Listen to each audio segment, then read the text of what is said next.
Ma femme refuse de trouver un emploi stable, mais nous en avons désespérément besoin. Je possède une entreprise avec des partenaires. Nous nous débrouillons bien, mais l'inflation nous a frappés. Nous ne pouvons pas augmenter nos tarifs sans compromettre nos relations commerciales, donc les revenus supplémentaires vont vers le paiement de salaires compétitifs à nos employés compte tenu de l'inflation post-Covid. En conséquence, j'ai un gel de salaire et il pourrait durer encore 1 an ou plus. L'inflation me met à genoux.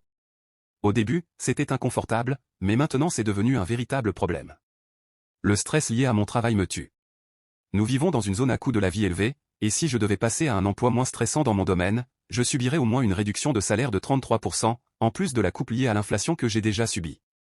J'ai également cherché un logement moins cher, mais rien n'est disponible.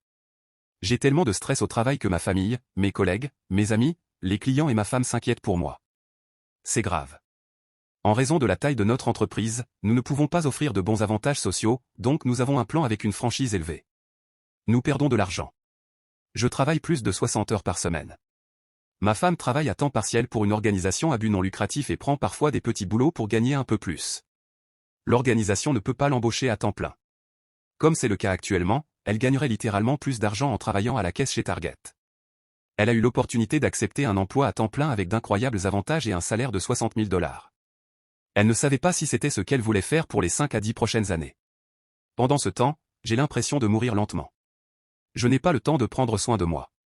Ses raisons, excuses. Elle veut trouver quelque chose de significatif pour le prochain chapitre de sa vie. Elle était mère au foyer.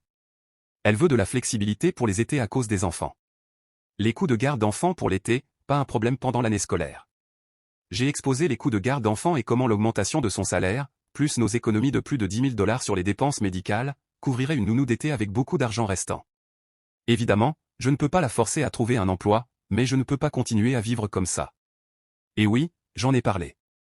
Elle a pleuré en voyant à quel point je suis stressé et mal en point, mais elle a cette barrière par rapport au travail qui nous retient tous les deux.